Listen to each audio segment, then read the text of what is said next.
my gosh, it's a lidded mug. No, it's not a lidded mug. It is a lidded mug. Oh my gosh, what is it? I don't like that. Oh no.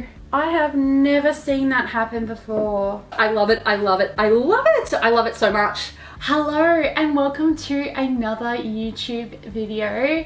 This week I am unveiling 15 mystery molds. They are all mug molds and I'm actually going to be doing a series decorating every single one of them. The mugs are actually going to be for the pottage, and I announced that earlier this week on my socials is that I am opening up a paint your own pottery place in my hometown of Ballarat. It is a new adventure and a new exploration and a really cool and exciting new project that I've been working on for the past couple of months. Every single one of these mugs I make are going to be available for people to use for their tea and coffee during one of the workshops, which I'm really excited about. But most importantly, I'm going to ask you to help me design what goes on each mug, whether that be colors, themes, aesthetics, vibes, glazes, anything. I want your help decorating them. So let's get into it. Let's see what's inside these mug molds. Oh my gosh, I'm so excited. Let's do number one. Number one has got a lot to live up for because it's the first one. It's the first cab off the rank. It needs to be a delight. It needs to get us ready and excited for the potential mugs we're about to find. Mugs in particular are really, really cool because they make up a part of your morning ritual, maybe your evening ritual. They're a way we share and commune together over tea or coffee. I mean, whenever I catch up with friends, we always go out for coffee. So I just really appreciate the humble mug, and I think it's such a beautiful vessel that I think sometimes gets overlooked. So we have some big boots to fill because we've already found some really amazing mug molds in my first video where I did this, where I unveiled, I think it was 14. I've upped it by one. 14 mystery mug molds. Today we're doing 15 and we're going to decorate every single one of them. So hopefully they're good and I'm not trapped with a dud. But either way, we get some cool art out of it. I've just picked one. We're just going to go for it. I'm going to pull it off like a band-aid. Let's open it up. You're a bit close, my love. A bit close. Let's scooch you back just a smidgen. Let's do this. Okay, so this one, I'm comparing all the mugs. I'm going to be comparing them all against each other and also against the mugs that I've already done in the past. And just, you know, we all know mugs, right? This mold itself is a little bit worn out and it's a bit powdery. So hopefully the cast inside is pretty good. Ooh! On the side, it says Big Mug 08046 and it says that it's from DeMarco Molds Australia 1992. I think I've only ever found 2 Australian made molds. So this is so exciting. I will have to have a look at this brand because I haven't seen this brand before. Oh wow. It is a big mug, that's for sure. It is a little bit deteriorated. I've got a lot of like lumpy kind of pimples happening on that, which is where the plasters kind of come away from the mold. But let me just have a look at this shape. It is very cool. It's kind of reminded me of a sailor mug. It's got reminiscence. It's kind of like a mix between a curved belly mug where it kind of like flutes around, and it kind of has combined the two shapes together. So it's got like a round, flatter bottom and then it curves up and then does a fluted rim, which is really cool. I love fluted rims. I'm calling them fluted rims, but I don't think that that's their technical term. I just kind of, I don't know, they kind of flute. Where did I get the idea of flute from? But I really like when mugs do that. It's got a really cool shape. Let's see, I'm gonna grab it out and see what it's like to hold. I also wanna check if the mold is gonna be worthy of actually being a paint your own pottery vessel because sometimes they crack really easily, so I wanna avoid things that might crack from the glaze firing. All right. The other side is actually in better condition than that side I opened up because it doesn't have that pimply aesthetic. This feels like it belongs in a dungeon or a tavern and one where you like sing and like the drink sloshes around. Like, I don't know, it's just giving me like almost Hobbit vibes because of how round and stumpy and fun it feels. I really like it. I think that this one might be pretty popular because inside that looks like a great millage to me as well. That's something I always think about. And also the handle is a really great distance from the mug. It fits a number of hands and it's also got that nice hug mug feel. This is definitely one that I think will be really popular, and it looks like we're not going to have any problems with the casting of it or the firing of it for cracking, warpage, anything like that. Second mug of the reveal. This one is a 3-piece mold, so we've got the 2 halves and then the base, which makes me think that there's going to be a ringed foot. And a ringed foot is like, it's not a flat bum. It doesn't have a flat bum, it's got like an indent and a little ring. If you're not a pottery person, that's what that means. This one was made in 1994 and it is number 0661. It has got an angular shape of the mold, so it makes me think that maybe the mug might be a bit angular or maybe it might be a bit round. Let's open it up. Okay, I just had to have a second to look at that. I love that. That is very cool. I actually thought that this was going to be pretty angular, but it's actually got a really lovely curve to it. It's a bit of a generic mug shape in a way. It's got that really standard seam line profile. I really like it. The handle has a little bit of cracking, but I think that potentially won't be a problem. I think it might be because this mold has not been used for a very long time, and what happens is they completely dry out, which means they absorb a lot more moisture really quickly, and I've left this mold in for a little bit too long. As it gets more wear and gets a bit more saturated, as I use it more often, it will not crack as soon. On this casting, you will probably be able to see, hopefully on the camera, that it's got a lot of terracotta residue on it. This is definitely been used for a red clay or a terracotta clay from the previous owner. The mold itself is rather damaged because the person did not use a rubber kidney. They've used a knife to get the piece out, and I don't know why they've carved it on the outside, because when you cast it shouldn't leak that much, so maybe their mixture was off and it was leaking. I really like this shape. It's got almost like a curved belly shape. Again, it kind of comes out and then up. Now in the past I have fired things with this terracotta residue on it and there's been no problems. The thing about terracotta is it's a much lower firing temperature, so what happens is it actually burns out in my firing. But there's our shape. I really like that. I'm surprised. I thought I wasn't gonna like this one because I've said in the past I don't really like really sharp angles. I just feel really aggressive. But this feels really soft and delicate. It just feels like one I would have seen at like a nursery cafe. I don't know, that's a very specific niche thing, but like a little cafe that's like out in the garden and you get scones and cream and cheese. Cream and cheese, no, cream and jam. I mean, you can't have cream cheese scones. It just reminds me of something I would see there with some beautiful, delicately engraved spoons. I don't know, it's giving off that energy. The handle is good, it looks strong, it looks nice to hold. It also has enough room for your fingers to slip through this way if you like to hold your mug like that. But yeah, it looks strong and sturdy. Really cool, I really like it. Definitely will use this one again. Oh, it's just such a cool shape, I keep holding it. I'm really impressed. I think because my expectation was gonna be that it was so angular. But that's really groovy. I'm really happy with that one. This one also says that it's a plain mug. A few of them I've seen say plain mug. And this one is 1136 from Duncan Moulds, and it was made in 1989. This is where those registration numbers come in handy because I feel like they've got like 10 different plain mug shapes, and I wonder if they're like designing them, they're going, what should we call this one? I guess it's pretty plain. Let's call it the plain mug. I don't know, like I just I feel like they could have found another name, maybe basic mug, ordinary mug, the original mug. I don't know, they could have come up with some different names or even just like describe them, because one of the mugs I call it like the short and round because it's short and round. One of them I call it the fluted rim because the rim, it kind of goes whoop, you know, like I feel like they could have been a bit more creative with their names. But anyway, let's open it. Oh, that is an epic shape. Oh, my big coffee lovers are gonna love this one. I really like this. This is a great shape. This is a great size, great handle. It is just, oh, so perfect. All right, I'll try and nestle you out, my love. Come out, please. Look at that. Look at that handle.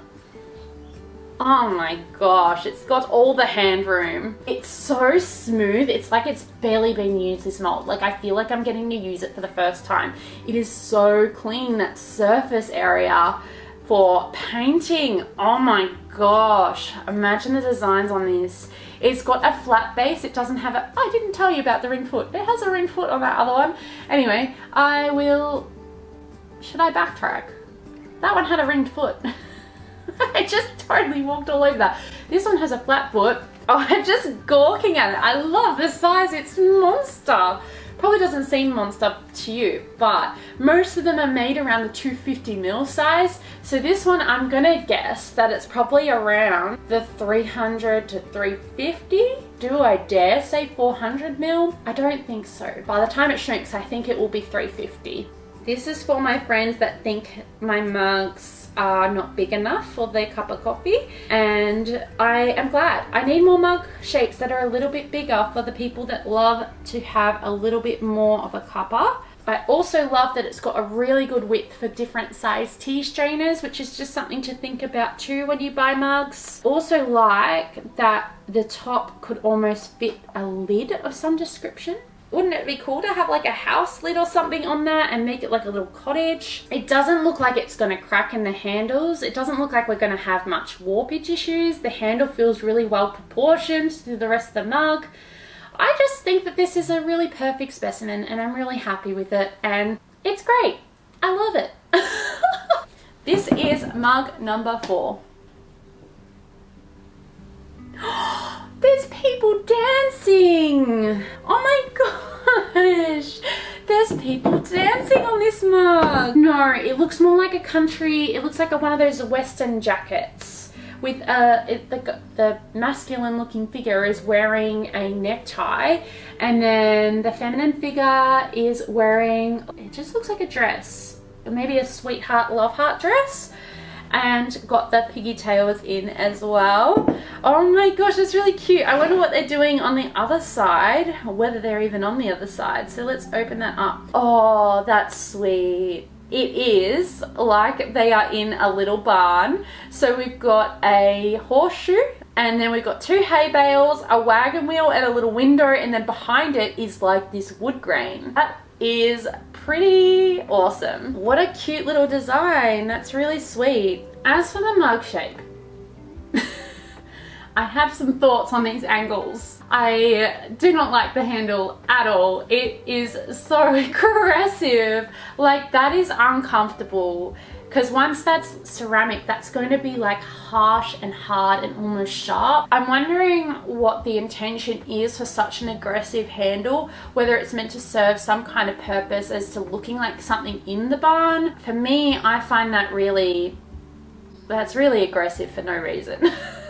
The shape of the mug's kind of cool. I like how it almost looks like a barrel. It's good for people who like small drinks. But I am interested to see what you guys think I should decorate this one like. I think that this one might be more of a help me pick colors.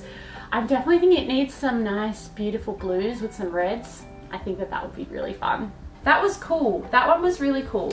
I'm just trying to think who I want to do next. You look interesting. This is mug number 5 and we have, that sounds interesting. It says tooled leather mug. It is from Duncan Ceramics again, but 1977.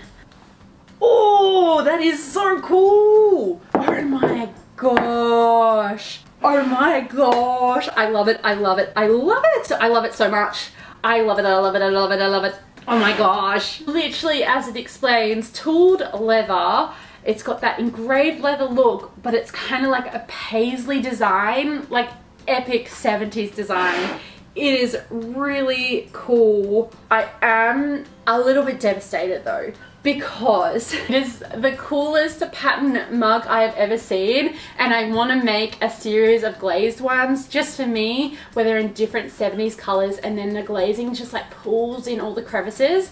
But it's devastating because this mold has been well loved and that detail is not as crisp as it used to be. You can see that it is like a bit mottled, a bit like sandpaper on the casting itself, which means the mold has been really well loved, which is where you start to lose that detail because they have a lot of uses. You can use a mold a lot of times, but it gets to a point where it starts to pull away from the plaster, or if it hasn't been looked after, you lose a lot of that detail. I am pretty sure this is one of the ones from the abandoned shed lot, which makes sense why it's in the condition it's in. It's a shame, but it's so beautiful, and maybe we just make this as a one-off just to preserve the mold itself, or maybe I might be able to find another one. So if you have this mold and it's in good condition, I would absolutely love to buy it from you. It is really epic, and I love this handle. Is a good shape. It's like a leather belt. It's got stitching on the handle itself, which is really cool. Oh wow, I love this mug so much. This is number 6. This is from 1976. So this is the oldest mold we have so far today. It says also that it's a plain cup, but it looks a lot smaller than the plain cup before. With that said, it's from a different brand. So this one's from, you guys have told me how to pronounce this and I've already forgotten, Societo Ceramic Products. Yes! Not completely plain. I think they are undervaluing a key part of their mug design. I like it. That is cool. Very simple, very plain.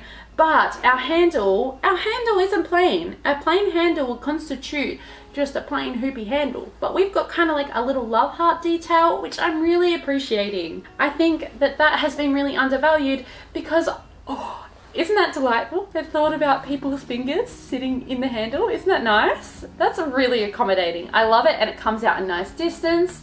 I love the shape because I could continue that heart. I don't know. It just looks like a heart to me, even though it's like the little finger nestling spot. Very cute. This is the one that was leaking. It had a little leaky tap on this side at the bottom and also the other side at the bottom. So it makes me think that the mold is maybe potentially handmade. Does look a little bit handmade. It's 3-piece. Doesn't have any details on it other than on the bottom it says, I don't actually know what that says.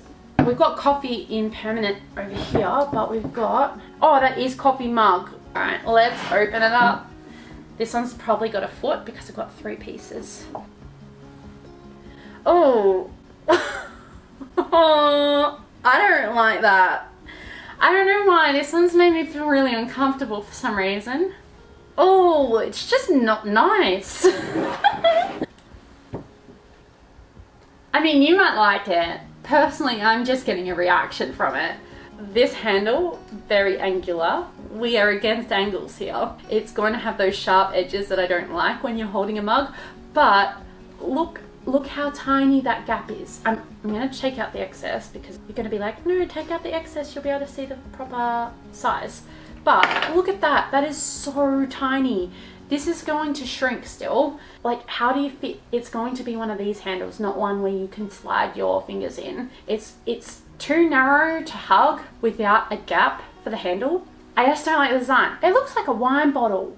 That's what it is. It looks like a bottle that they've added a handle onto, because if you look in the bottom, it's like when they do that divot in the glass blowing for the wine bottles, and then it kind of comes up like it's going to like come in. Kind of looks like a wine bottle. Not a vibe, but we'll make it anyway. This is mug number 8.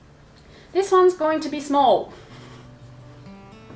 It is tiny. It's so tiny. It's like a fairy mug. It looks like a petal mug. Oh my gosh, it's very fairy core. I love it so much. It is very small though. Small cup of tea size. I don't actually like small handles. I do not like them, but I think because of the size of this one and because of what it's meant to be and because it's giving fairy core, definitely deserves a little tiny dainty handle. And because it's shaped like a little stem with all the leaves, very cute. This is mug number 9. Let's do it. It's got the biggest hole. It's got the biggest opening. That sounds worse. The bottom says 1932, which is the registration number. It was made in 1995 and it's called the oversized mug. Oh my goodness. We've gone from the smallest, daintiest little teacup mug to this ginormous mug, but it's kind of shaped like a teacup. It is, you know what this looks like? This looks exactly like that teacup coffee table that's been going around, that viral teacup coffee table. Very cool, very awesome, love that, so smart. But this is literally the mug version of the table. This has a lot of potential for design. I'm so curious to see what you think I should design with this, because it is cool. And I also just want to forward to say, if you want me to attach stuff to these, let me know, because that can definitely be done for the series. This is mug number 10. What is that? Is that corn? Oh, it's a little pig eating corn. the tail is the handle. It's a bit of a ridiculous shaped pig. Like, it's very round and big. Maybe because it's been eating a lot of corn. I love when mold makers and designers have used the handles to have a double meaning. I love double meaning pottery so much. I know that it's like a pretty standard thing now, but seeing the tail as the handle is just so cute and sweet. Really like the mug shape actually. It's quite simple, it's got a nice shape, the handle comes out nicely. I just got no complaints really. It's just a nice cute shaped mug. Oh my gosh, I can't wait to see what you think I should do with this. Maybe what color I should do the pig. Maybe the pig is an outer space pig. This is mug 11, and this piece doesn't really sit on there properly, so it did leak a little bit. It's just come off straight away. Oh no, I have never seen that happen before. My clay has stuck to this mold. I have never had that happen. There must be something on the surface of this. That is very strange. I'm a bit concerned about actually firing this one because it looks like the plaster's a bit contaminated. I might clean it up again and give it another cast. I think that this one we might be able to save it. It is a bit powdery on the surface. I want to try and not clean it up too much so that you guys can see when I do the overshots. But this mug shape it has left some surface stuff. I just don't know. It's like real powdery, but I also don't love that handle. It is very thin in comparison to this beautiful, thick and chunky mug. I love the shape of the mug itself, but the handle is a bit of a, I don't know, it just feels a bit too narrow. I feel like they could have actually gone a bit chunkier to match the aesthetic of the mug. But then again, like, it's like all art. You want to play around with shapes and perceptions and dimensions, and maybe that's what they were going for, is to have this like contrast of a thin handle with a big mug. I've seen this happening to people, but I always just thought maybe their clay was off, but this has happened to me for the first time today. I think I can clean this one up still. I think it'll be okay. It's just, as for the mold itself, I might not be able to use it anymore because it might contaminate my clay. This is mug number 12. So I think it's going to be lidded because we have this tiny hole here and this bigger hole. Usually if it's going to be a handle attachment, the hole is a lot smaller, and that's a pretty big hole, which makes me think we've got our first lidded mug, which is really exciting. Oh my gosh, it's a lidded mug. No? Not a lidded mug. It is a lidded mug. Oh my gosh, what is it? I'm actually thinking that maybe this isn't a mug. I thought that this was a mug, but I'm actually thinking that it goes upside down, because why would it have a round? Why would it be round? Okay. Imagine I've gone all this time, poured them all, got to number 12, just before our lucky number 13, and we've got our first pretend mug, non-mug. Okay, what's this part? What do you do? Okay, I think... No.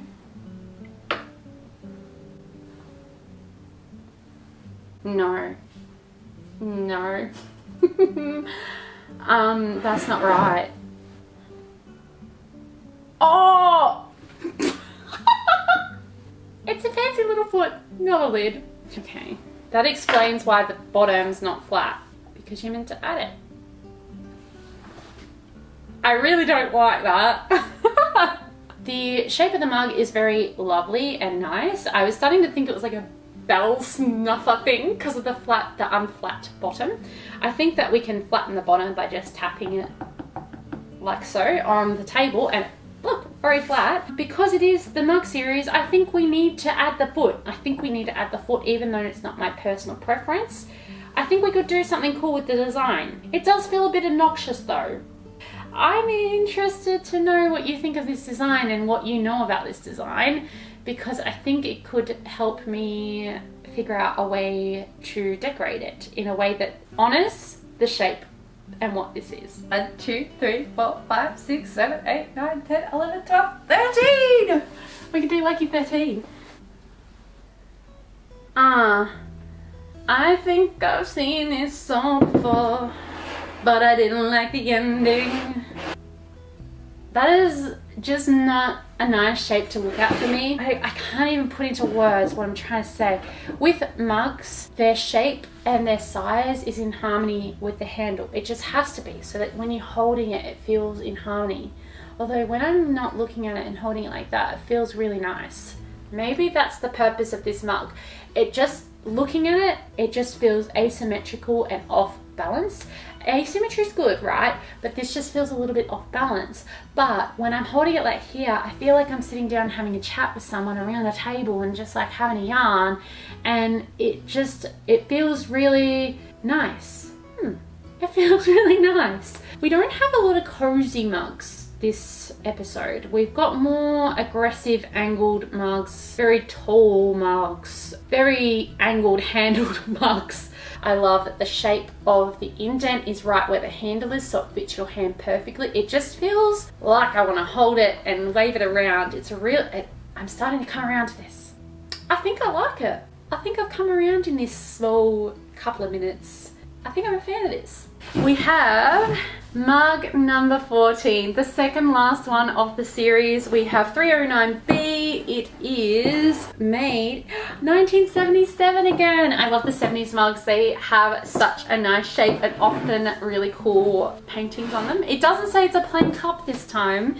It says something else, and I actually want to keep that a secret from you, just because I want to see if it looks like what it says it looks like. Oh, it doesn't look, no, I wouldn't say it looks like that. It says that it's an Enamelware cup, and my Enamelware cups are usually a lot more of a rim at the top, and the handle didn't fill in all the way, so I might actually have to recast this one. It's a lot more rounder. I guess I see it. It gives that like Billy vibes. Billy tin can, we just call them Billies. The handle comes up a lot higher than I would like in a standard mug. It is a bit, it's a bit too high for me because, I don't know, I don't like it to go above the rim just as an aesthetic purpose, but I don't think it matters where it actually goes. It just looks funny to me, like it's almost like a canister over an actual mug itself, but it is a very big open shape. Maybe we could do some pretend fake tins, maybe pay homage to the vintage tins that are on my shelf that I really love and think are really cool, because it definitely has a tin shape, which I like. Our lucky last, and I wanted to do the biggest mug mold for the last one. So this is mold number 15, mystery mug mold number 15. Ooh. What is that? It looks like we've got, it's a text mug. We've got some text on there, and we've got a tail, and it says, grab the bull by the tail, and it looks like it's got horns, and then this is the tail. So it looks like you're meant to put it here. I think it's saying to put it there. Oh yeah, that conforms. Oh, the little oh, that sits really nicely. I like the font of the grab the bull by the tail. I thought it was grab the bull by the horns, that phrase, but maybe it's because it's the mug, you gotta grab it by the tail. Because, I mean, I need instructions on how to use my mugs. I love it. Oh my gosh. I want more of these mugs. I want different animal heads. This is the coolest mug. This is the coolest one we've had. Like, I loved the pig. The pig was really cool because the pig was eating corn. The pig also had a handle that was its purpose, and it was like really funky and handle hidden as a tail. Really appreciated it. But this is awesome.